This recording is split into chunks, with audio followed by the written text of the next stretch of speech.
O marido a abandonou no meio da estrada, debaixo de uma chuva forte, e foi embora sem olhar para trás. Sem ter para onde ir, Teresa comprou uma passagem e voltou para a antiga casa herdada da mãe, onde não entrava havia muitos anos. Ela imaginava encontrar apenas lembranças, mas ao chegar à antiga casa da mãe, percebeu que algo estava muito errado. Bem-vindos, aqui é o Léo, do canal Recanto das Histórias, com mais uma nova história para vocês. Antes de começarmos, escrevam nos comentários de onde estão nos assistindo. Esperamos que gostem da história de hoje. Os limpadores de para-brisa batiam contra o vidro com aquele som seco e cortante que aparece quando a chuva está apenas começando e o pneu ainda não consegue deslizar bem sobre o asfalto molhado. Teresa olhava para frente e contava mentalmente as batidas. 1, 2, 1, 2. Como contava na infância, os passos até a escola, para não pensar no frio. Pela janela se estendia a fita cinzenta da estrada, e nas margens ficavam arbustos já sem folhas. Entre eles, surgiam postes amarelos e placas raras de povoados aonde nunca tinham ido. Roberto dirigia em silêncio, com uma mão no volante e a outra ajeitando a gola do casaco.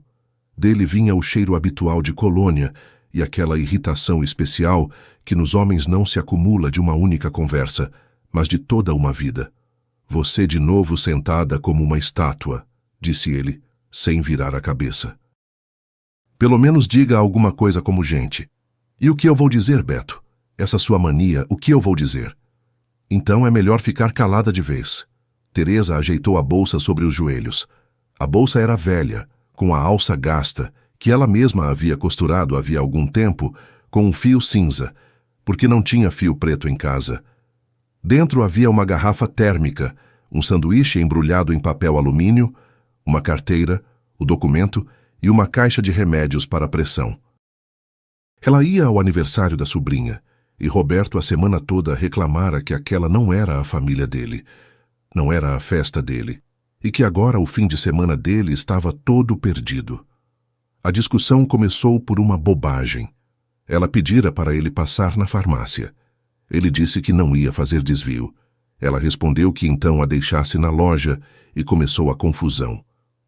Quantas vezes eu já te disse? Ele levantou a voz.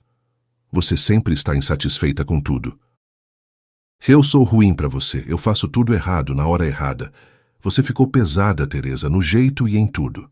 Antes, ela teria ficado calada. Antes teria olhado pela janela e apertado os lábios para não tremerem, e até de noite andaria pela casa com aquele nó na garganta, faria a sopa, poria a mesa e tentaria não fazer ruído com as tampas das panelas. Mas dessa vez, algo se moveu dentro dela. Talvez do cansaço, talvez porque do lado de fora estava tudo cinza e solitário demais. Beto, disse ela baixinho, mas com clareza. Estou cansada de viver como se tivesse que merecer todo dia o direito de estar do seu lado. Eu não sou sua funcionária em período de experiência. Ele virou a cabeça de repente. Os olhos dele ficaram daquele jeito que ela conhecia de memória, estreitos, frios, sem pupila. O que você disse? O que você ouviu? O carro deu um solavanco porque Roberto pisou forte demais no acelerador. Ele ficou calado por uns 10 segundos, depois ligou a seta e encostou. Teresa ainda não tinha entendido o que estava acontecendo quando ele parou o carro bem na beira de uma valeta encharcada pela chuva da noite, se inclinou sobre os joelhos dela e abriu a porta. Sai, Teresa, eu falei, sai. Se você quer abrir a boca, abre em casa, não comigo dentro do carro. A chuva entrou logo no carro, fina e cortante. Teresa olhou para o marido por um longo momento, como se olha para um estranho que por acaso tem um rosto familiar. Depois, em silêncio, pegou a bolsa, pôs o pé com o sapato no chão encharcado e saiu. O sapato afundou imediatamente na lama líquida entre o asfalto e a beira da estrada, e ela sentiu a lama fria e úmida queimando o tornozelo. A porta se fechou atrás dela, com aquele som metálico curto, depois do qual se ouve o carro arrancar. Roberto foi embora sem olhar para trás. As luzes traseiras piscaram uma vez na curva, e foi isso. Teresa ficou parada na beira da estrada por uns 3, talvez 5 minutos. Ela não contou. A chuva foi ficando mais forte, penetrava sob o lenço, escorria pelo pescoço, entrava pela gola. Passou um caminhão jogando água nela das rodas, depois um carro, em que alguém virou a cabeça por um segundo, olhou e voltou a olhar para a estrada. Teresa ajeitou o lenço, pegou a bolsa com mais firmeza e começou a andar. Não porque sabia para onde ir, mas porque ficar parada no mesmo lugar era mais insuportável do que andar. O celular estava no bolso lateral. Ela o tirou, olhou para a tela. Um ícone grande de chamada. Abaixo, o nome, Beto. Bastava apertar uma vez, e em 10 minutos ele voltaria, a buscaria, e tudo seguiria o ciclo conhecido. Ela se desculparia. Ele gritaria mais um pouco. Depois ficaria calado. Depois em casa ficaria mudo por 2 dias, e no terceiro exigiria um jantar mais gostoso, e fariam de conta que nada tinha acontecido. Teresa guardou o celular de volta no bolso. Ela seguiu andando pela beira da estrada, e os sapatos já estavam completamente encharcados, as meias calças coladas na pele, a bainha do casaco pesada de água. Depois de algum tempo, apareceu adiante uma placa azul com uma flecha branca, e abaixo 2 palavras: Estação Rodoviária, 800 metros. Teresa assentiu para aquela placa como se fosse uma pessoa viva que finalmente lhe indicara o caminho. A estação rodoviária era uma caixinha pequena de concreto, com uma placa azul descascada e uma única lâmpada sobre a entrada. Dentro, cheirava a roupa molhada, café de máquina e, por algum motivo, castanhas. Num banco estava sentada uma velhinha com um lenço de lã, segurando no colo uma bolsa de tecido quadriculado. Ao lado, dormitava um homem com um casaco de trabalho. Junto à parede do fundo, alguém fumava bem debaixo de uma placa de "Proibido fumar". No guichê estava sentada uma mulher de uns 40 anos, com o rosto cansado e o cabelo pintado de cor berinjela. "Para onde?" perguntou ela, sem nem levantar os olhos. Teresa se aproximou do guichê e olhou para os horários colados na lateral. Os olhos deslizavam pelas linhas. Cidades, vilarejos, números, horários. E de repente pararam. O nome do lugar estava quase no fim da lista. Pequeno, discreto, escrito à mão com caneta esferográfica sobre uma linha antiga. O ônibus partia em 40 minutos. Ela não estava lá havia muitos anos, desde que enterraram a mãe. No começo não ia porque doía. Cada canto, cada cortina lembrariam dela. Depois não ia porque Roberto sempre achava um motivo. Ora a reforma, ora as férias dele, ora o que você ainda tem que fazer lá. Depois deixou até de lembrar, como se aquele lugar fosse uma vida separada que tinha acabado antes da hora, e não se podia voltar a essa vida mesmo querendo muito. "Uma passagem, por favor", disse Teresa e disse o nome do lugar. A funcionária ergueu os olhos, examinou o casaco molhado, o lenço úmido, os sapatos encharcados, e em seu rosto passou algo parecido com compaixão, breve, profissional, como a de uma enfermeira que já viu muitas tristezas dos outros e aprendeu a não demonstrar. "Como vai pagar?" "No cartão." Teresa estendeu o cartão. A máquina apitou, soltou o comprovante. A mulher arrancou a passagem, estendeu pelo guichê e disse: "Plataforma 3. O embarque é em 25 minutos." "O ônibus é velho, mas chega." "Obrigada." Teresa se afastou para o banco junto à janela, sentou-se. A velhinha com a bolsa quadriculada olhou para ela com atenção. "Filha, você está toda molhada. Toma isso aqui." E estendeu para ela um lencinho branco, limpo, passado a ferro com perfume de lavanda. Teresa o pegou sem saber o que dizer. Enxugou o rosto, limpou as mãos. Dos olhos, de repente, começaram a correr lágrimas por si mesmas, sem soluços, sem som, apenas 2 caminhos pelas bochechas. "Isso acontece com todo mundo", disse a velhinha calmamente, e voltou a se virar para a bolsa dela como se não tivesse notado nada. "Acontece com todo mundo, filha. O importante é para onde você vai, não de onde você vem." Teresa assentiu, embora ela mesma ainda não soubesse se acreditava nessas palavras ou não. O ônibus realmente era velho. Os bancos de curvinha azul, afundados no meio, cortinas com um padrão desbotado, cheiro de gasolina e poeira. O motorista não era jovem, tinha o rosto curtido pelo tempo e usava um boné de couro. Ele recolhia as passagens na entrada e dizia a cada segundo passageiro: "Vamos, vamos, passa, não atrasa", como se estivesse conduzindo um rebanho. Teresa se sentou junto à janela, mais perto da porta de trás, colocou a bolsa ao lado, encostou a testa no vidro frio.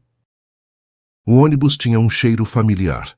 Assim eram todos os ônibus da sua juventude, quando ela ia estudar na capital e depois voltava nas férias para a casa da mãe. Aquele cheiro trouxe da memória não lembranças, mas uma sensação completa, como o coração batia forte na curva antes de chegar, como as palmas das mãos começavam a sudar de alegria, como ela já sabia de antemão que a mãe estaria parada junto ao portão, com aquele velho casaco cinza acenando. O motor roncou, o ônibus partiu. Pela janela passaram as primeiras luzes raras. Depois a capital terminou, e começaram os campos cinzentos, encharcados, com pedaços de neblina sobre a terra arada. A chuva continuava batendo no teto, no vidro, no asfalto, e daquele som constante, Teresa começou a se aquecer. Não o corpo que ainda estava gelado, mas algo dentro dela, sob a clavícula, onde por toda a vida havia ficado um nó frio. Ela tirou o celular. Roberto não ligou, não escreveu. Teresa olhou para a tela vazia, até que ela se apagasse por conta própria, e percebeu que nem queria que ele ligasse. Se ele ligasse agora, ela teria que decidir o que responder, como explicar para onde ia. Assim, ninguém esperava, ninguém perguntava, ninguém mandava voltar. Ela estava indo para onde tinha comprado a passagem com o próprio dinheiro, com a própria bolsa, e essa pequena circunstância, por algum motivo, a sustentava mais firme do que qualquer palavra forte. A estrada era conhecida. Ela a reconhecia ora por uma curva, ora pela silhueta de uma velha figueira na beira da rodovia, ora por um ponto de ônibus torto, onde, ainda na juventude, alguém tinha pintado corações com tinta. O coração havia descascado há muito tempo, mas o contorno permanecia. Teresa olhava para ele e pensava em como a memória é estranha. Esquece-se o nome do vizinho, esquece-se a data do casamento, esquece-se que comida o marido comeu na semana passada, mas isso, pintado por mãos estranhas em um ponto de concreto, fica gravado para toda a vida. Depois de quase 2 horas, o ônibus entrou no vilarejo. Já tinha anoitecido. As lâmpadas dos postes acendiam de um em um. As janelas das casas brilhavam com uma luz amarela e quente. Em algum lugar um cachorro latia, em algum lugar tinha cheiro de fumaça de lenha, aquele cheiro especial que se espalha sobre o interior em todo o país quando o ar fica mais frio. Teresa desceu no terminal, na praça junto à mercearia, que agora se chamava Mercadinho 24 Horas, embora a vitrine fosse a mesma. Ela olhou em volta. A praça estava quase vazia. Junto à loja, 2 homens com sacolas. Junto a um poste, uma mulher de casaco por cima do roupão fumava. Ninguém olhava para Teresa. Ninguém a reconhecia. Para eles ela era apenas uma forasteira que tinha descido do ônibus naquela lama de estrada. A casa da mãe ficava na ponta da rua. Da praça até ela eram cerca de 15 minutos a pé pelo caminho curto, pela viela, e 20 minutos se fosse pelo caminho mais longo. Teresa foi pelo caminho curto. Os sapatos já não tinham mais importância. Tudo que podia se molhar já estava molhado. Ela andava reconhecendo cada arbusto, cada curva, cada portãozinho baixo. Em um quintal, um cachorro pequeno, branco com as orelhas vermelhas, começou a latir, e de uma janela logo apareceu uma velha de lenço, que olhou, não disse nada e recuou a cabeça de novo.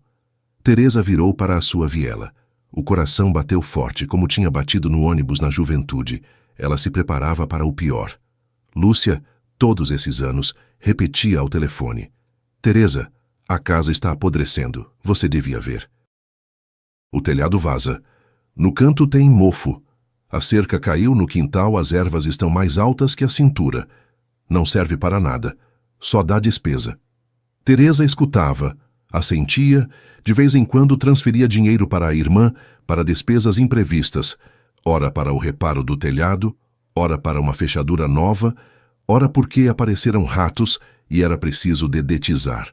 O dinheiro não era pouco, mas também não era muito. Teresa tirava esse dinheiro de si mesma, porque acreditava que a casa da mãe era a última coisa que lhe restava da vida anterior.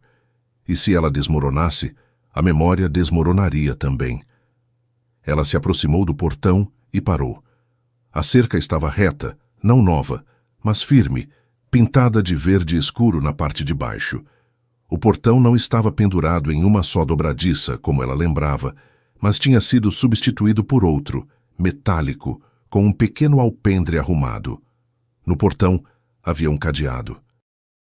O cadeado era novo, brilhante, desse tipo que se coloca no interior quando se quer dizer aos vizinhos: "Senhor dono, não entre aqui." Teresa segurou nas barras com a mão. Pelo portão dava para ver o quintal. O quintal estava limpo, não perfeito, mas exatamente como fica o de pessoas que ali vivem. O caminho até a varanda estava varrido. Junto à entrada havia um tapete de borracha. Junto à parede do galpão, lenha empilhada com cuidado. Lenha fresca, não a do ano anterior. No chão, junto ao galpão, marcas claras de pneus largos como de uma caminhonete. As marcas eram recentes. De hoje ou de ontem não fazia uma semana, com certeza. Teresa tirou a chave. A velha chave de bronze, com a haste longa, aquela mesma que a mãe um dia tinha colocado na mão dela antes do funeral e dissera: "Cuide bem, filha, essa é a sua chave." Ela aproximou a chave do cadeado. O cadeado era completamente diferente, pequeno, cilíndrico, para a chave moderna, tipo cartão. A velha chave nem entrava na fechadura. Ela ficou parada junto ao seu próprio portão, na escuridão estranha, diante de um cadeado estranho, e pela primeira vez naquele dia inteiro não sentiu raiva de Roberto nem cansaço da viagem. Dentro dela estava vazio e muito quieto, como acontece num cômodo do qual acabaram de retirar todos os móveis. Em algum lugar atrás dela, no quintal vizinho, uma porta rangeu, e uma luz amarela e quente se espalhou em uma faixa sobre a terra molhada. "Quem está aí?" perguntou uma voz feminina cautelosa. "O que vocês estão fazendo aí parados?" Teresa se virou. Na entrada do portão vizinho estava uma mulher baixinha, com um lenço de lã sobre os ombros. Ela tinha uma lanterna na mão, e o feixe de luz pulava na poça aos pés de Teresa. "Dona Zélia", disse Teresa baixinho. "Sou eu, Teresa, filha de Dona Aparecida." O feixe da lanterna tremeu e subiu lentamente até o rosto dela. "Meu Deus", disse Dona Zélia, e na voz dela havia tudo de uma vez: surpresa, susto e uma alegria antiga, há muito não usada. "Meu Deus, Teresa, mas você está sozinha? E nesse tempo, sem carro?" "Sozinha", respondeu Teresa, "sem carro." Ela ainda não sabia o que a vizinha lhe diria no minuto seguinte. Não fazia ideia do que realmente estava acontecendo. Mas já estava parada diante da casa, em frente ao cadeado estranho, com os sapatos encharcados, e entendia que alguma coisa ali não estava certa. Que alguma coisa ali estava muito, muito errada. Dona Zélia ficou calada por um segundo, depois mais outro, depois baixou a lanterna e disse, já com uma voz completamente diferente, baixa, culpada, cautelosa: "Teresa, filha, vem comigo, entra, não fica aí parada. Você precisa sentar e tirar esse lenço, e precisamos conversar, filha." "Há muito tempo precisamos." Teresa assentiu. A bolsa na mão dela ficou de repente pesada, como um saco de areia encharcado. Ela olhou uma última vez para o cadeado novo e brilhante, pendurado no seu próprio portão, e seguiu Dona Zélia pela poça, pelo portão que tinha rangido, para dentro da faixa quente de luz amarela, para um quintal estranho, para ouvir lá algo que faria com que a vida dela nunca mais pudesse ser a mesma. Na casa de Dona Zélia tinha cheiro de calor, batata cozida e erva calmante. No chão havia um tapete tecido à mão, listrado. Junto à janela, 2 vasos de flores com gerânio, vermelho como 30 anos atrás. Teresa colocou a bolsa junto à porta e por um bom tempo não conseguiu tirar o lenço. Os dedos não obedeciam. O nó tinha endurecido. Dona Zélia se aproximou em silêncio, desatou o nó ela mesma, como antigamente desatava os lenços das meninas pequenas, e o pendurou no gancho junto à porta. Senta, filha, aqui, mais perto do fogão. Agora eu vou te servir um chá quentinho de camomila. Teresa se sentou no banquinho junto ao fogão, encostou as costas na parede quente do fogão e fechou os olhos. Dona Zélia andava pela casa em silêncio, como se anda num hospital. Uma xícara tilintou, um saquinho de erva farfalhou, um fósforo riscou. Depois de um minuto, puseram em suas mãos uma xícara de chá fervente. Bebe, bebe. Agora você precisa se aquecer e depois a gente conversa. Teresa tomou um gole. O chá estava doce, quase melado, mas era exatamente o que era preciso naquele momento. Quente, com cheiro de doce de fruta e de infância. Dona Zélia, disse ela finalmente, o que está acontecendo com a minha casa? Dona Zélia sentou-se à sua frente, pôs os cotovelos na mesa, depois os retirou, depois colocou-os de novo, pegou a ponta do avental de chita e começou a amassá-lo entre os dedos. Filha, não fica brava comigo logo de cara. Não estou brava. Só me diga. Eu pensei que você já sabia, que você mesma tinha permitido. Permitido o quê? Bom, a Lúcia com a casa. Bom, do jeito dela. Teresa colocou a xícara lentamente sobre a mesa. Dona Zélia, eu não permiti nada a ela. Eu não fui lá nenhuma vez desde o funeral. A Lúcia me dizia que a casa estava caindo. Dona Zélia baixou os olhos. Dava para ver os lábios dela tremerem. Meu Deus, sussurrou ela. Meu Deus, eu sentia isso. Eu falava para o meu Pedro, tem alguma coisa errada aqui. Cá ele me dizia, Zélia, não se meta, cada um tem a sua família, eles que resolvam. E eu não me meti. Quem mora na casa? Gente diferente, filha, gente diferente. Dona Zélia suspirou e começou a contar. E no início, a voz dela era insegura, depois foi ficando mais firme, como se há muito tempo esperasse poder contar isso a alguém.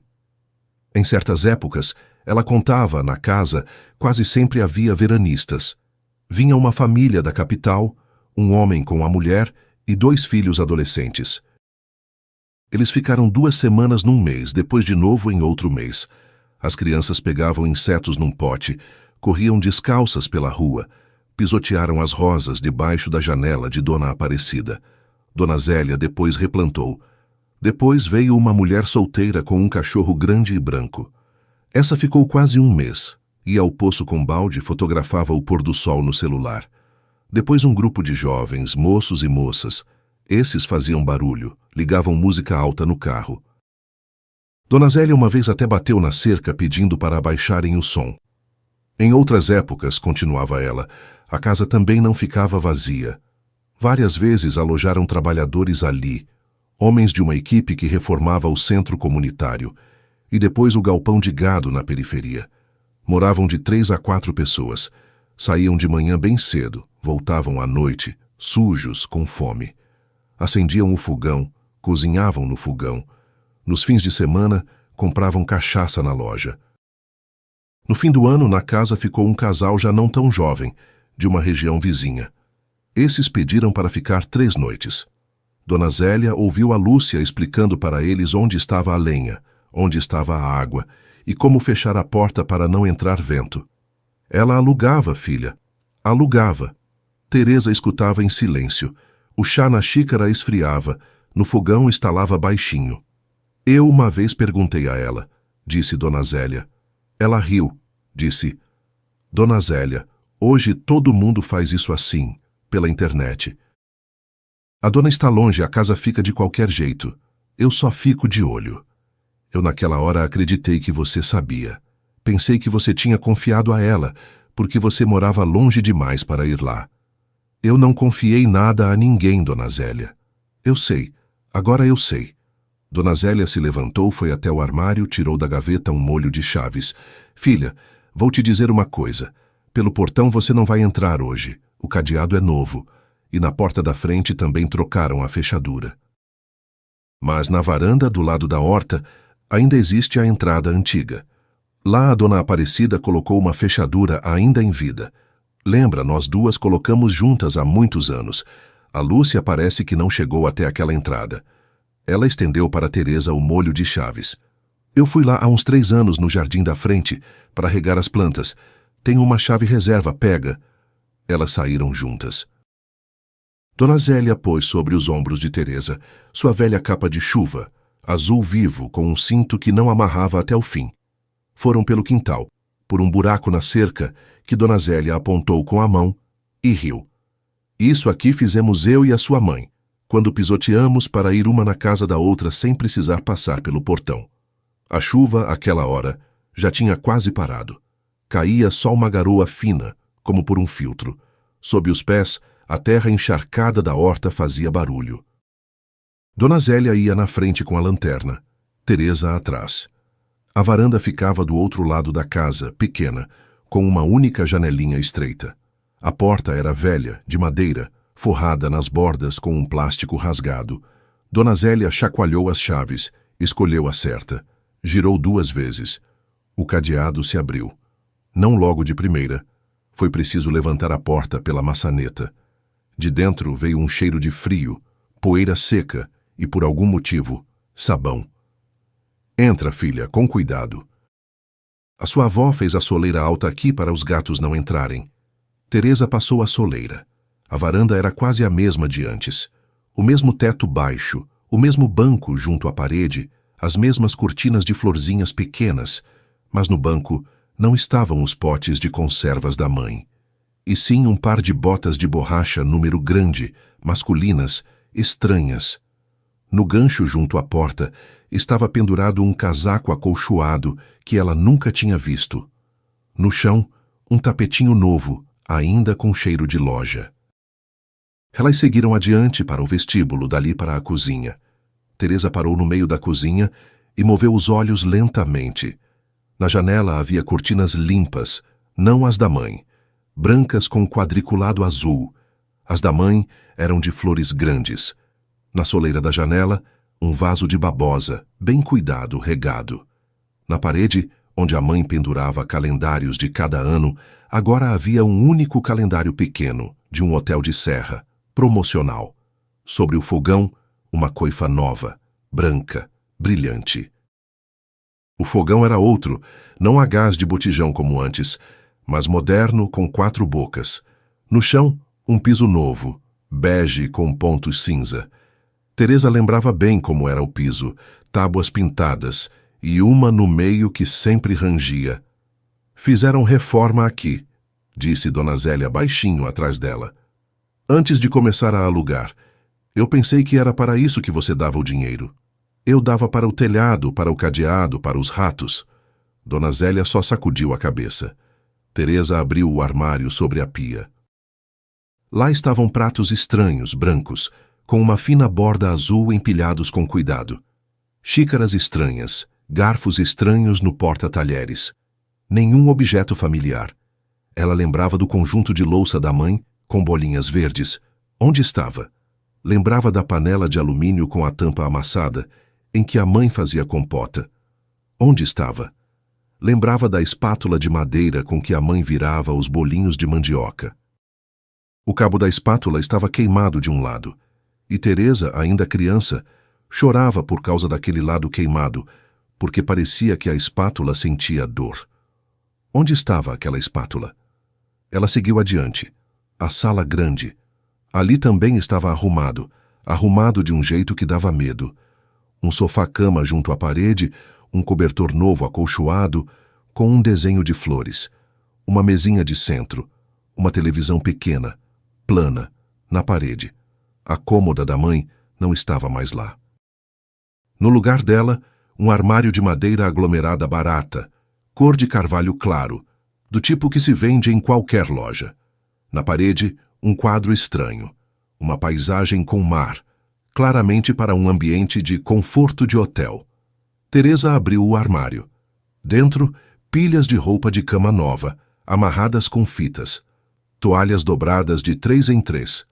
Na prateleira de cima, uma cestinha pequena com chinelos descartáveis em celofane. Teresa pegou um par, virou nas mãos. No celofane estava impresso o logotipo de algum hotel. Meu Deus, disse ela baixinho. E o quarto da sua mãe, começou Dona Zélia, e parou de repente. O quarto, a Lúcia parece que não tocou, trancou. Mostre. Elas seguiram pelo corredor. A porta do quarto da mãe estava trancada com um pequeno trinco de sobrepor. Dona Zélia o destrancou sem chave. A porta rangeu seca. E ali, finalmente naquela noite, Teresa soltou o ar pela primeira vez. O quarto da mãe estava quase intacto. Na cama de ferro estava a velha colcha azul escura com franjas, cuja borda Teresa mesma tinha costurado ainda na escola com fio grosso. Na parede, 2 fotografias em molduras, uma do casamento da mãe com o pai, outra de Teresa com Lúcia, pequenas, com vestidos iguais de gola branca, de mãos dadas. No chão, os chinelos bordados da mãe, postos junto à cama como se a dona tivesse acabado de sair. Na mesinha de cabeceira, um copo com flores secas há muito tempo, uma tesoura, óculos com armação metálica, restos de fio. Teresa sentou-se na beira da cama. As molas gemeram baixinho sob ela, com aquele mesmo som conhecido, caseiro, voz da mãe. Ela passou a mão pela colcha e sentiu que quase não havia poeira. Alguém, de vez em quando, ainda passava um pano. Talvez fosse a própria Lúcia. Talvez ela tivesse ao menos um pouco de consciência de não alugar aquele cômodo. Filha, disse Dona Zélia baixinho, parada à porta, você dorme aqui hoje. Eu te trago lençóis limpos meus. Amanhã você arruma tudo. Já é tarde. Não dá para começar agora. Teresa assentiu. Quase não havia palavras. Dona Zélia correu até a casa dela e voltou com um embrulho. Lençol, fronha e capa de cobertor tudo limpo, com cheiro de sabão caseiro.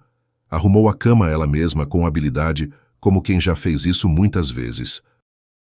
Depois pôs na mesinha de cabeceira uma xícara de leite quente com um pouco de mel dentro. Bebe e dorme, eu venho amanhã bem cedo. A porta se fechou atrás de Dona Zélia. Na casa ficou tudo quieto. Teresa ainda ficou muito tempo sentada na cama da mãe, sem se despir, escutando a água gotejando em algum lugar da calha, um cachorro distante latindo na escuridão, o relógio de parede pequeno fazendo tic-tac na parede. Relógio que, ao que parecia, alguém dava corda, senão já estaria parado há muito tempo. Pessoas estranhas davam corda no relógio da sua mãe. Pessoas estranhas colocavam seus pratos no armário da sua avó, e ela não sabia de nada disso. Pagava por ratos que não existiam.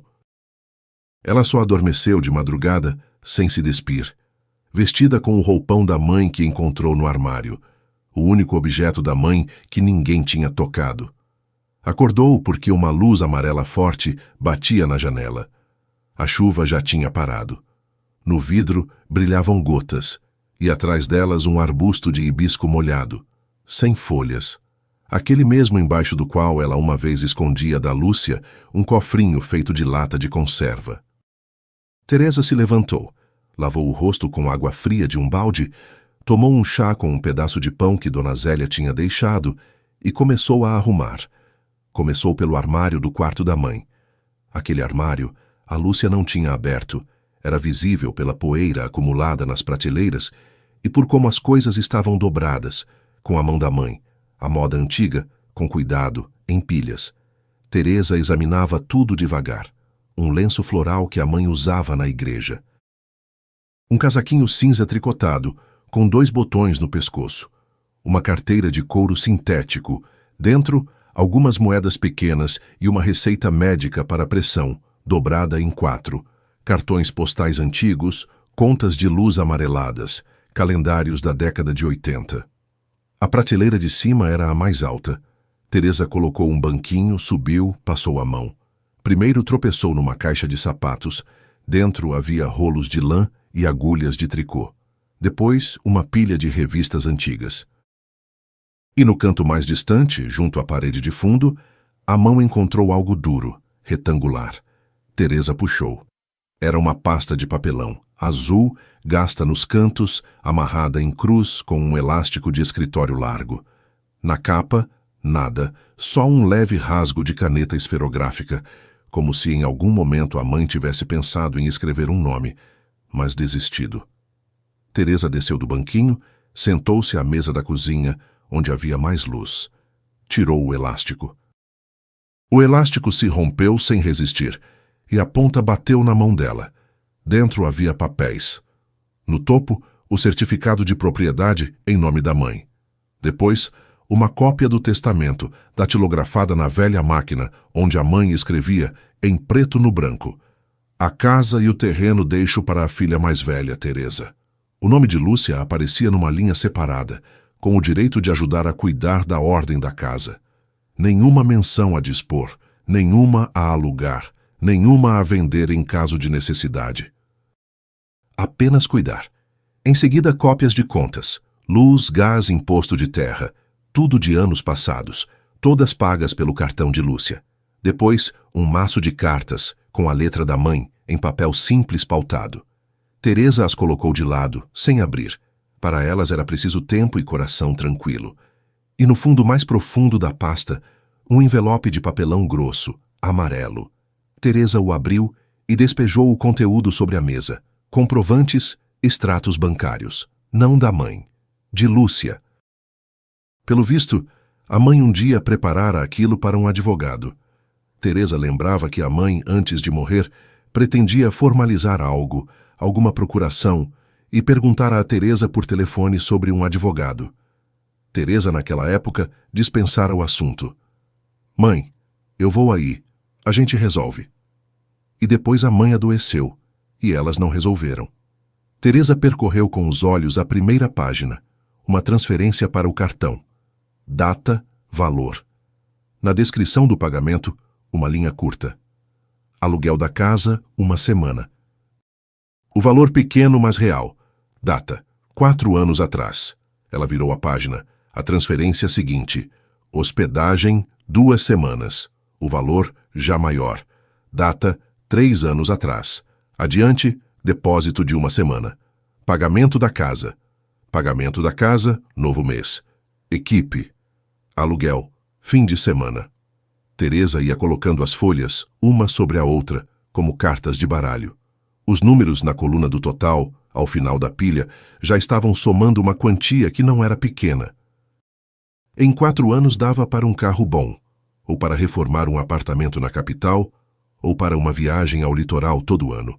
Em algumas dessas notas, havia uma observação ao lado do valor. Parte para o Beto, deixando claro que nem todo o dinheiro ficava com Lúcia. Em algum lugar no meio da pilha havia outro papel. Nele, com a letra da mãe, já tremida pela doença, estavam escritas apenas 3 linhas. Lúcia, filha. Se você for alugar sem o conhecimento da sua irmã, isso não é cuidar, é pecado, pense bem. Pelo visto, a mãe tinha percebido alguma coisa ainda em vida. Pelo visto, tinham tido uma conversa. Mas Lúcia, naquela época, não fez nada, e depois a mãe morreu, e o papel ficou guardado na pasta azul, onde ninguém deveria encontrá-lo. Teresa estava sentada na cozinha com o roupão da mãe, diante de um copo de chá muito frio, olhando para aquelas linhas. Lá fora, já brilhava com força um sol fraco. Em algum lugar nos vizinhos cantava um galo atrasado. No rádio que Dona Zélia tinha ligado em seu quintal, tocava baixinho uma canção conhecida de viola. Teresa guardou com cuidado todos os papéis de volta na pasta azul, sem pressa. Amarrou-a com um elástico novo que encontrou na gaveta da mesa. Colocou-a diante de si. Ela ainda não sabia que naquela pasta havia apenas a metade da verdade. Ainda não sabia que Dona Zélia, naquele mesmo fim de tarde, lhe contaria algo depois do qual toda essa história do aluguel pareceria apenas a ponta do iceberg. Mas já agora, naquela manhã, à mesa da mãe, ela entendeu uma coisa. Voltar para a capital como aquela Teresa, que 2 dias antes estava sentada no carro de Roberto, contando as batidas dos limpadores de para-brisa, ela já não conseguiria mais. Aquela Teresa tinha ficado na beira da estrada, sob a chuva, e na casa da mãe, com a pasta azul nas mãos, estava sentada uma mulher completamente diferente. À casa de Dona Zélia, Teresa foi depois do almoço, quando já tinha lido tudo da pasta azul pela segunda vez, e as mãos finalmente tinham parado de tremer. Vestiu o casaco que já estava seco, pôs por cima o lenço cinza da mãe e foi pelo buraco na cerca, pelo mesmo caminho da noite anterior. Dona Zélia descascava batatas junto à janela. Na toalha de oleado havia um monte de cascas. No balde sob a mesa, a água respingava. Viu Teresa, deixou a faca de lado, secou as mãos no avental. Senta, filha, a água acabou de ferver.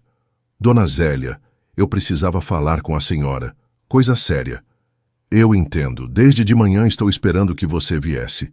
Teresa sentou-se no mesmo banquinho junto ao fogão. Ficou em silêncio. Dona Zélia serviu nas 2 xícaras, pôs na mesa um pote de doce de fruta, cortou o pão e também ficou calada. As 2 sabiam por que Teresa tinha ido, e as 2 postergavam aquela conversa, como se posterga a água fria antes de se mergulhar. Dona Zélia, quem mais foi à casa, além de Lúcia? Dona Zélia pousou a faca, pegou a ponta do avental nas mãos, amassou, soltou, pegou de novo. Eu não te contei tudo ontem, filha. Eu suspeitei. Você não vai aguentar. Eu já não estou aguentando, Dona Zélia. Não tem mais como cair mais baixo. Dona Zélia suspirou, longo, seco, como suspiram os velhos. O seu Beto vinha aqui. Teresa colocou a xícara lentamente sobre a mesa. Roberto Beto, seu marido. Eu reconheço o carro dele, aquele cinza longo com 2 faróis quadrados. Ele não vinha com frequência, não pense, mas vinha umas 3, 4 vezes por ano, talvez mais, sempre sem você. O que ele fazia aqui? Trazia coisas. Uma vez ajudou a carregar para dentro da casa, vi pela janela, pilhas inteiras como num hotel. Uma vez ficou junto ao galpão com um homem, mostrando o quintal, abrindo o fogão da banheira, examinando a tubulação de água. E mais, Dona Zélia baixou os olhos. Uma vez entregou para a Lúcia as chaves do portão e da porta. Eu mesma estava passando, vinda da loja, perto dos seus portões, e vi com meus próprios olhos. Ele entregou para a mão dela um molho de chaves. Ela deu para ele um pacote. O que tinha dentro do pacote, eu não sei, não vi de perto. Teresa ficou em silêncio. Na garganta estava seca, e o chá já não ajudava. Ela sentia isso. Tomava e não tomava. Quantas vezes a senhora ouviu, Dona Zélia? Filha, se for sincera, umas 15, talvez 20 vezes. 20 vezes em todos esses anos.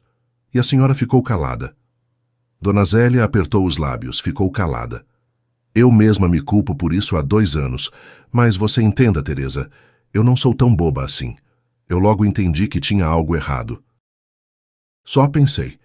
E se for assim que decidiram na família entre ele e a sua Lúcia? Talvez você mesma tenha dito a ele, Beto, passa lá, ajuda a irmã a arejar a casa, e eu vou meter a minha língua e brigar todo mundo. Eu, com a sua mãe, que descanse em paz, vivi 50 anos lado a lado pela cerca. Dona Aparecida, no fim, ainda me chamava através da cerca. Zélia, vem aqui, fiz pamonha. Eu não ia querer brigar os filhos dela. Eu entendo, Dona Zélia. Você ainda não entende.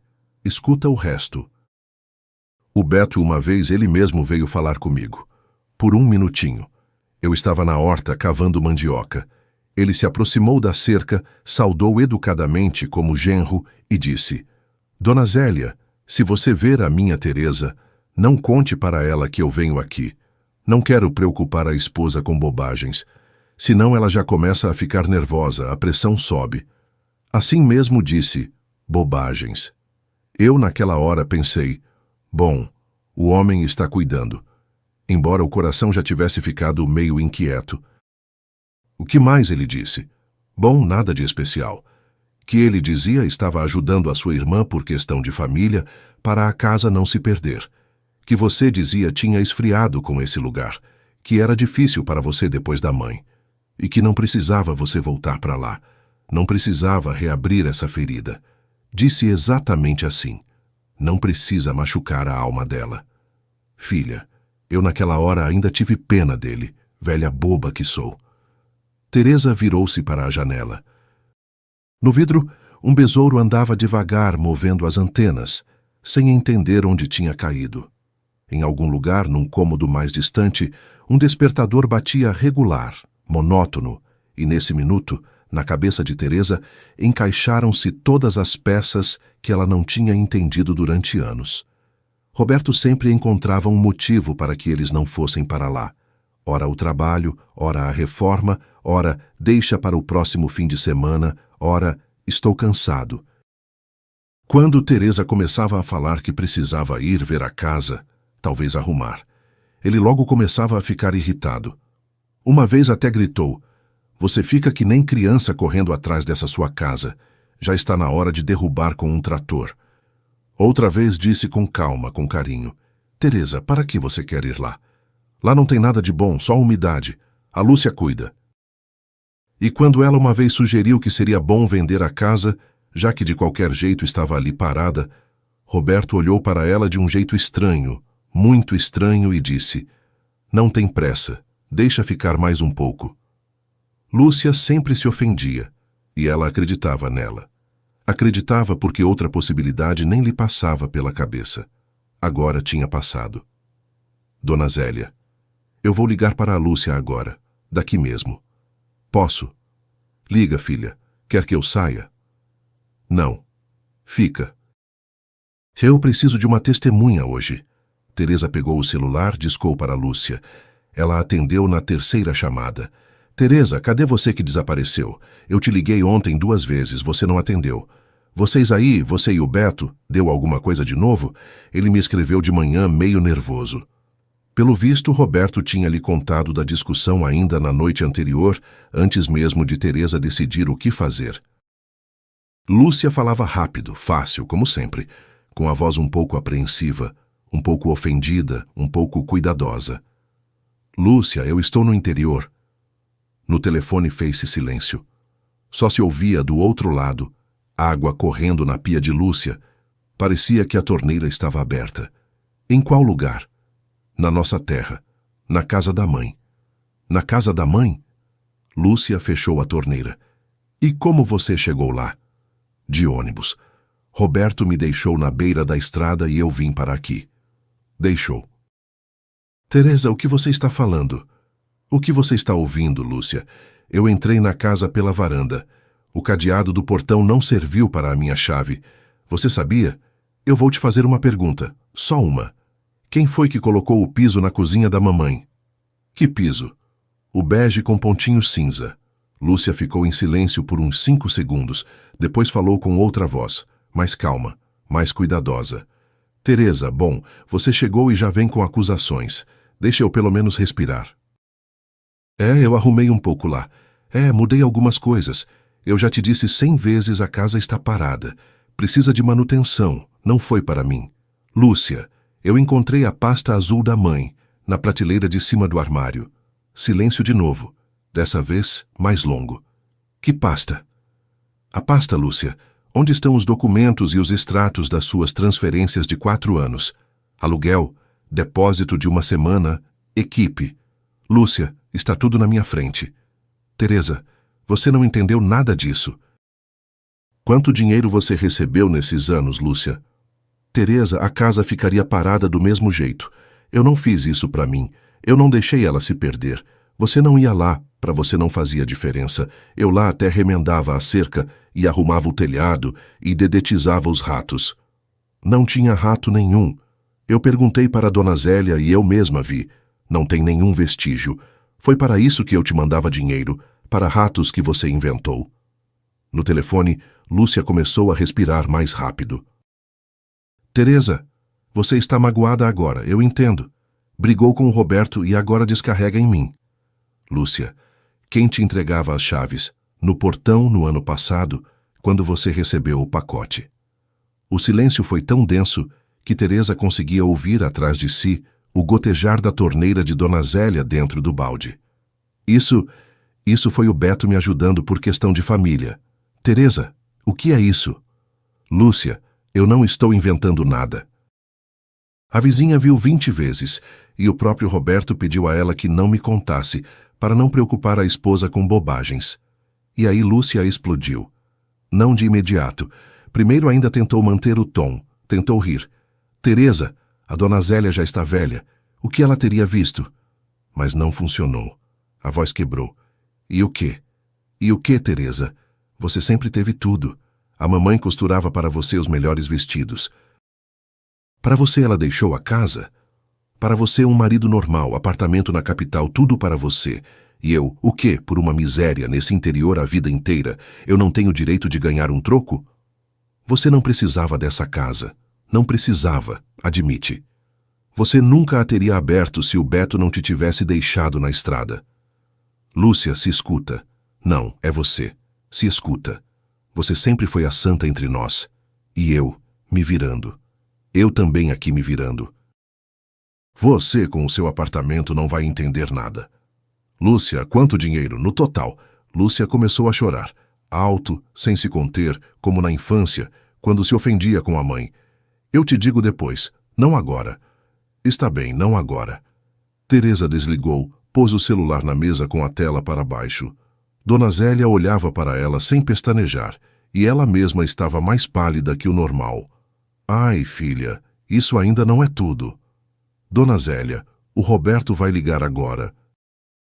A Lúcia já deve estar correndo para contar para ele. E Roberto realmente ligou. Não em meia hora, como Teresa pensava. Em 2 horas e meia já tinha escurecido. Teresa tinha tido tempo de voltar para a sua casa, esquentar água no fogão, separar mais um maço de cartas antigas da mãe. O celular vibrou na mesa. Ela atendeu. Não foi de imediato, Teresa. A voz de Roberto não era de jeito nenhum a de ontem no carro. Não aquele tom em que ele tinha dito, sai. Aquela voz era suave, envolvente, como se Roberto estivesse falando através de um travesseiro. Teresa, minha querida, está me ouvindo? Estou ouvindo. Eu sou culpado. Eu te magoei ontem. Eu me descontrolei. Estou com a cabeça em 1000 pedaços. No trabalho deu um problema. Eu surtei. Você me conhece. Quando eu fico cansado, fico insuportável. Vem para casa. Eu mesmo posso ir te buscar amanhã de manhã. Se quiser, eu saio agora mesmo. De manhã estou lá. Roberto, você sabe onde eu estou? Sei. A Lúcia me contou. Teresa, mas ela inventou um monte de coisa agora para você. Ela é histérica. Você a conhece assim a vida inteira. Não dá ouvidos a ela. Ela, da raiva, inventa o que quiser. A gente senta em casa, conversa com calma. Esses documentos aí, esse aluguel, é tudo bobagem.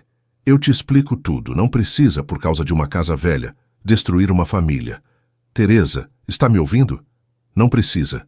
Teresa escutava e contava. Contava como tinha contado ontem os limpadores de para-brisa do carro. Só que agora ela contava palavras. Roberto, em 2 minutos de conversa, disse, casa uma vez. Disse, Teresa, minha querida, 3 vezes. Disse, vem para casa 4 vezes. E nenhuma vez perguntou como ela estava. Se tinha se molhado, se tinha ficado doente depois da chuva, se ela tinha dinheiro, se estava quente onde ela dormia. Beto, me diga uma coisa. O que você está salvando agora, eu ou você mesmo?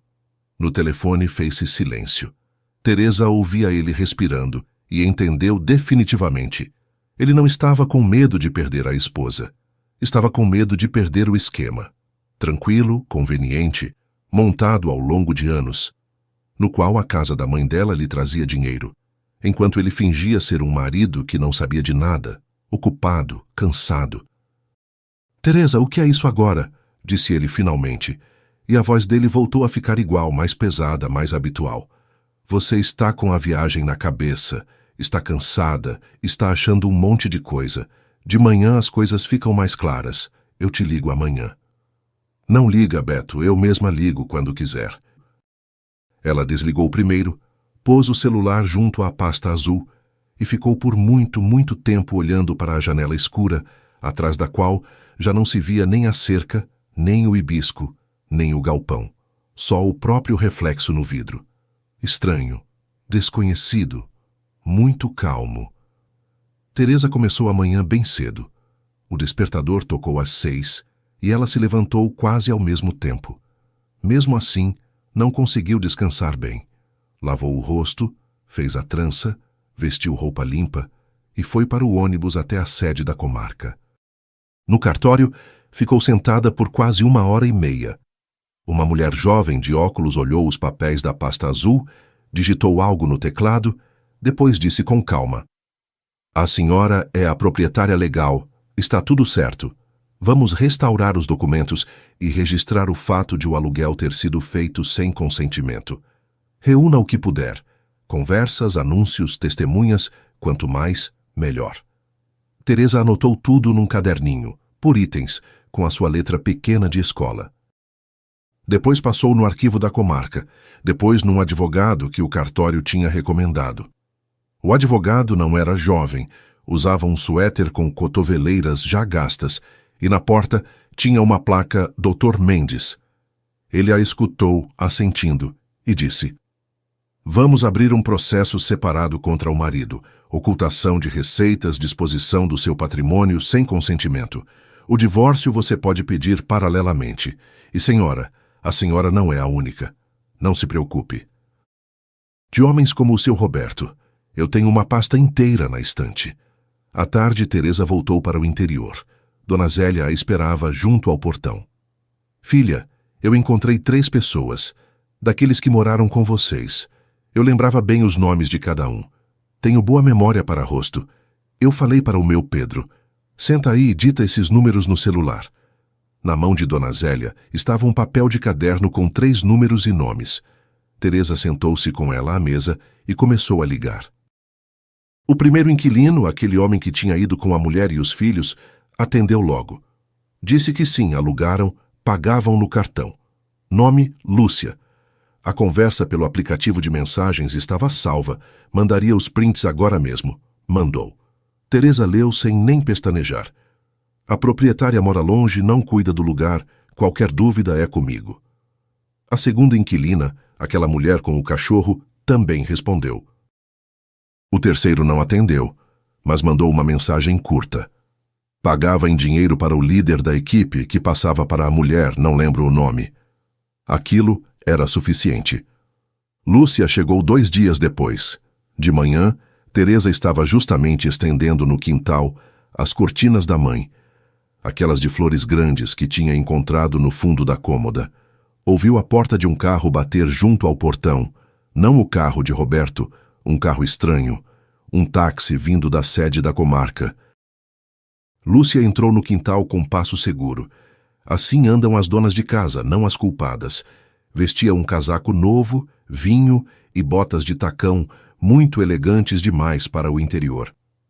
"Teresa, já chega. Eu vim conversar de irmã para irmã." "Entra, Lúcia. Vou colocar o chá."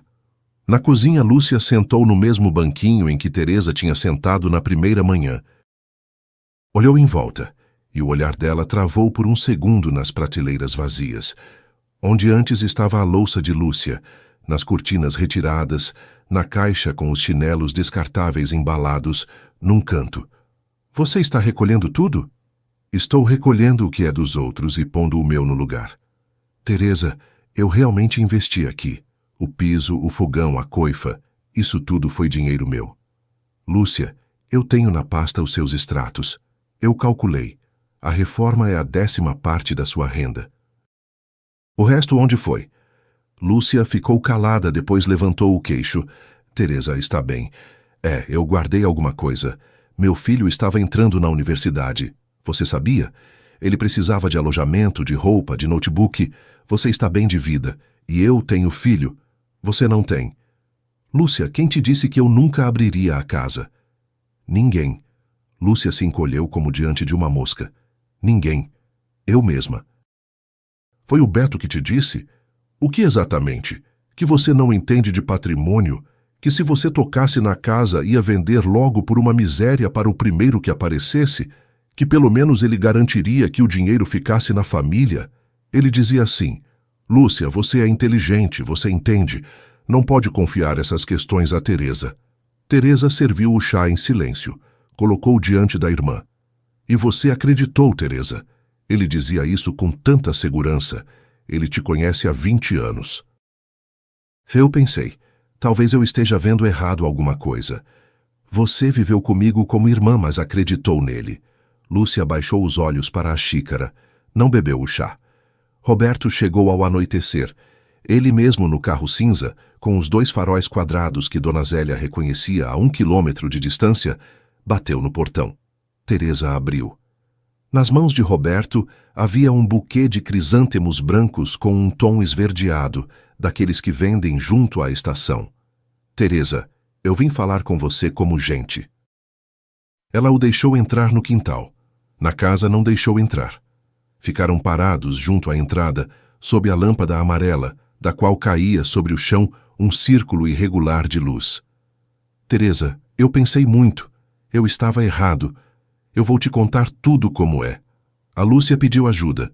Eu ajudei por questão de família. Dinheiro bom eram trocados. Eu queria depois te fazer uma surpresa, juntar e te dar de presente um tratamento de spa. Você estava pensando em mim, Beto. Eu tenho a conversa. Aquela em que você combina o pagamento adiantado com o responsável pela equipe que alugou a casa, usando o cartão da Lúcia. Essa era a sua surpresa do spa? Roberto pestanejou. Teresa, de onde você tirou essas conversas? Não importa de onde. Importa que existe. Ele ficou calado, depois mudou a voz, ficou mais duro. Bom, está bem. A gente alugava, eu e a Lúcia. Mas, Teresa, escuta, se não fosse por nós, a casa teria desmoronado. Você não vinha aqui. Você tinha abandonado. Nós a conservamos. Fizemos isso para o seu bem.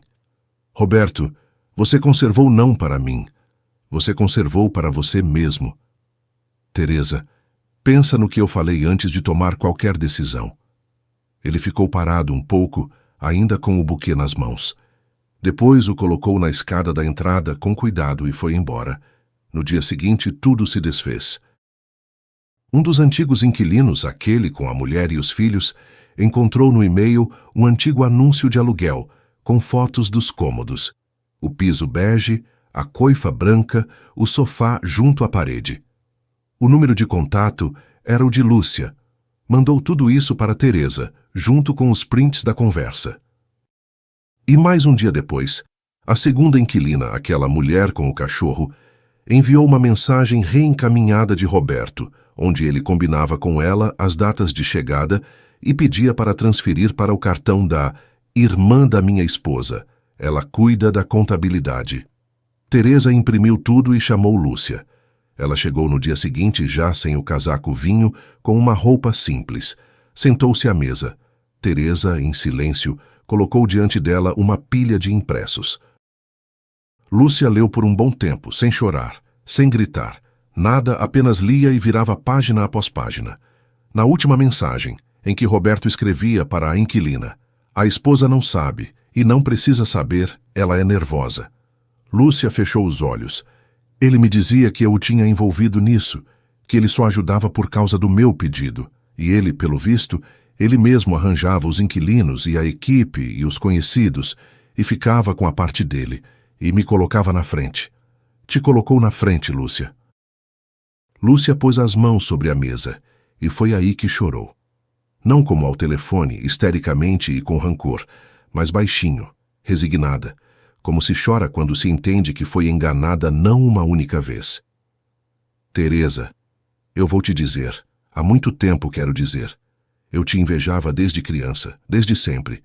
A mamãe te amava mais. Não nega. Eu sei. Para você, torta de morango, para mim, de banana. Para você, vestido novo na formatura. Para mim, o seu, remendado. Para você, ela deixou a casa. Para mim, só cuidar. Eu vivo com isso a vida inteira. E o Roberto logo percebeu isso. Ele, na primeira conversa, me disse: Lúcia, sua mãe foi injusta. A casa devia ser dividida pela metade. Quando eu ouvi isso, dentro de mim, alguma coisa estalou, e foi isso. Eu fui. Comecei pegando valores pequenos para a reforma, depois mais, depois parei de contar, e ele ficava ao lado, concordando, e cada vez me provava que aquilo era justo. Teresa colocou a xícara na mesa devagar, e quando falou a voz saiu firme, sem gritar. Lúcia, você está sendo injusta com a mamãe. Ela não te deixou de lado. Você esqueceu o terreno da beira do rio? E a poupança que ela abriu no seu nome ainda quando você era moça? Eu fui ao cartório, Lúcia, depois que encontrei a pasta. Mandei calcular tudo, o que ela deixou para mim e o que deixou para você, separado. Somado, dá quase o mesmo valor da casa. A mãe não foi injusta. Ela só quis que a casa ficasse comigo, porque sabia que era a única coisa que eu tinha pedido a vida inteira. E para você, ela deixou outra coisa, do mesmo tamanho. Você nunca olhou para isso, Lúcia. Você só olhou para a casa. Lúcia ficou calada, com a boca meio aberta, como quem ouve uma conta que nunca tinha feito. Eu nunca pensei assim. Eu vendi aquele terreno ainda jovem, gastei tudo rápido, nem prestei atenção no valor. Pois é. E o Roberto sabia disso melhor do que você. Ele sabia que bastava te lembrar da casa, e nunca do resto, para você sentir que tinha sido roubada. E você acreditou, porque era fácil acreditar nisso, do que admitir que você mesma tinha gastado a sua parte. Teresa escutava agora o próprio silêncio de Lúcia e doía. Mas já não doía agudo, doía de forma constante, como dói a coluna ao fim do dia. Lúcia, você ajudou ele a fazer isso comigo. Você entende isso? Entendo. E vou carregar essa culpa pelo resto da vida. Eu não vou conseguir te perdoar de imediato. Não vou mentir, a confiança não volta de um dia para o outro. Eu entendo. Mas se você realmente quer corrigir alguma coisa, comece pela verdade. Conte ao advogado exatamente como tudo aconteceu. Eu conto. E contou. Lúcia foi até o Dr. Mendes. Por conta própria, sem ser chamada, escreveu uma declaração de mão própria, em 2 folhas. Anotou tudo, as conversas com Roberto, e que ele mesmo procurava inquilinos, e que parte do dinheiro ia para ele, em mãos ou por transferência. O advogado leu, assentiu e disse a Teresa por telefone: "Isso muda bastante o quadro, muito." 1 semana depois, todas as fechaduras da casa da mãe foram trocadas. Um conjunto de chaves Teresa guardou no próprio bolso, o outro deu para Dona Zélia, para qualquer eventualidade, se eu não estiver. Ela foi à capital 2 vezes, para formalizar o divórcio e apresentar a queixa pelo aluguel. Roberto mandava mensagens longas, depois curtas. "Vamos pelo menos nos encontrar, eu explico tudo." Depois ficou em silêncio. O advogado escreveu para ele, e depois disso ele parou de escrever. Roberto apareceu mais uma vez depois de muitas semanas, quando já tinha passado bastante tempo desde a separação. Ficou parado junto ao portão, sem buquê, com o casaco desabotoado. Teresa saiu para a entrada. Atrás dela, na porta, estava Lúcia. Tinha vindo de manhã ajudar a pendurar uma cortina no quarto da mãe. "Teresa, eu entendo, eu sou culpado. Foi a Lúcia que me envolveu. Eu errei. Não é tarde ainda." E aí, Lúcia deu um passo adiante. Em silêncio, sem raiva, simplesmente se colocou ao lado da irmã na entrada, com o xale da mãe sobre os ombros. "Beto", disse ela baixinho, "eu não vou mais ficar calada por você. Vai." Ele ficou parado mais 1 minuto, depois se virou e foi até o carro. O portão se fechou atrás dele, baixinho, sem barulho. A audiência aconteceu numa manhã fria, quase 4 meses depois daquela viagem de ônibus sob a chuva. Teresa entrou no fórum da capital com a pasta azul debaixo do braço, não a original, que tinha ficado guardada em casa, mas as cópias autenticadas, organizadas por ordem cronológica, exatamente como o Dr. Mendes tinha orientado. Vestia um casaco simples, cinza, e os mesmos sapatos resolados que tinha usado para reconstruir a vida no interior. O juiz, um homem de meia idade, óculos de aros finos, levou um tempo lendo o processo antes de erguer os olhos. Do outro lado da sala, Roberto estava sentado ao lado do advogado dele, sem olhar para Teresa nenhuma vez. Lúcia, que tinha sido chamada como testemunha e também como ré em parte do processo, estava sentada num banco mais distante, com as mãos cruzadas no colo, o rosto pálido. "A propriedade do imóvel em questão", leu o juiz, "está devidamente registrada em nome da autora Teresa, conforme certidão de óbito e testamento da falecida Aparecida, mãe das partes. Não há, em nenhum documento, autorização para locação por terceiros. O advogado de Roberto tentou argumentar que ele apenas auxiliava a cunhada, que não tinha recebido valores diretamente, mas as conversas salvas pelos antigos inquilinos, os extratos da pasta azul com a anotação "parte para o Beto" e a declaração escrita de própria mão por Lúcia, derrubaram um a um cada argumento. O Dr. Mendes apresentou tudo com calma, sem pressa, como quem já tinha visto aquele tipo de história se repetir muitas vezes. A sentença veio por escrito semanas depois, mas o resultado essencial o juiz já tinha deixado claro naquela manhã. Roberto e Lúcia seriam condenados, solidariamente, a indenizar Teresa por todo o período em que o imóvel foi alugado sem o seu consentimento. O valor calculado com base nos próprios extratos que estavam na pasta da mãe, corrigido pelo tempo decorrido. Para Roberto, somou-se ainda a apuração de ocultação de bens e rendimentos durante o casamento, o que pesou também na partilha do divórcio, já decretado havia algumas semanas. Teresa saiu daquele casamento sem dívidas, com a metade que lhe cabia do que o casal tinha construído junto, e com uma sentença que reconhecia, em letras formais, o que ela já sabia havia meses, que aquela casa e tudo o que dela tinha sido tirado às escondidas era dela. Roberto pagou em parcelas, atrasadas mais de uma vez, sempre com algum pretexto novo.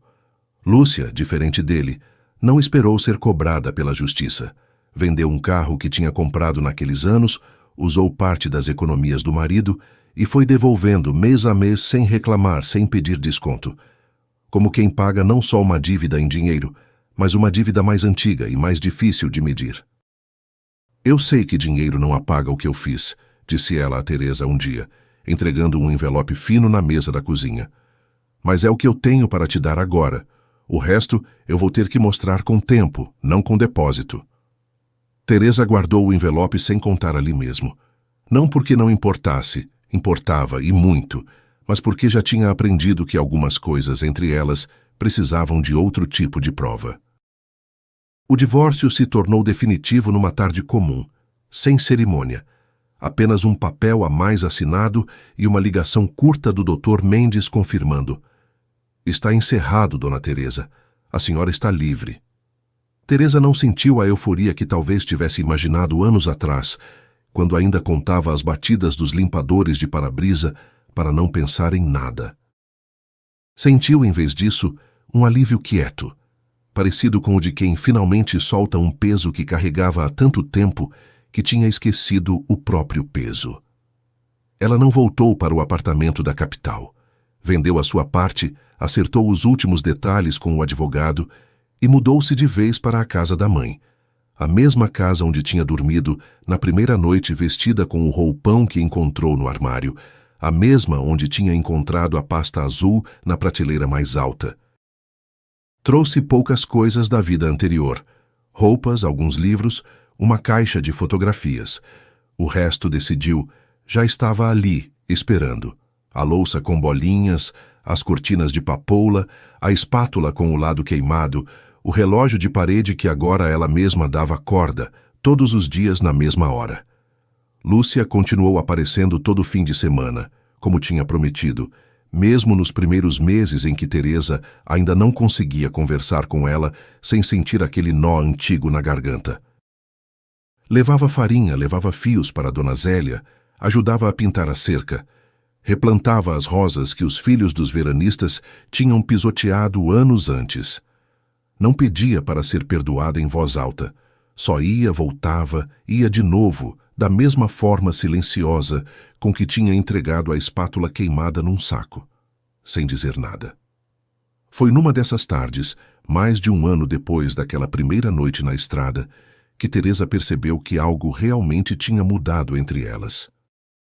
Estavam as duas sentadas na varanda, descascando milho para uma pamonha que Dona Zélia tinha ensinado a fazer, quando Lúcia disse, sem que viesse a propósito de nada: "Teresa, eu queria que a mamãe estivesse viva para ver isso.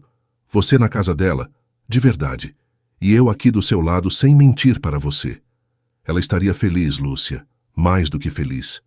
Eu tenho vergonha, sabe? Não passa. Eu acho que nunca vai passar de todo.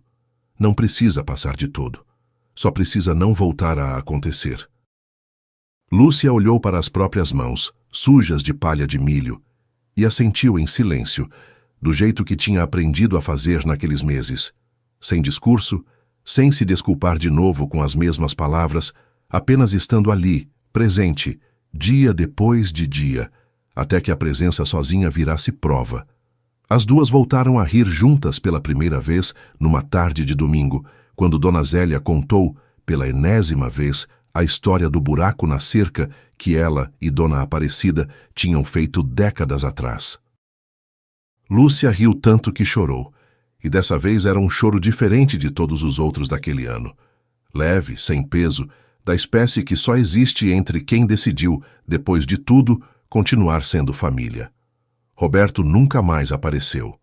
As últimas notícias que chegavam dele vinham por meio do advogado, sempre formais, sempre distantes.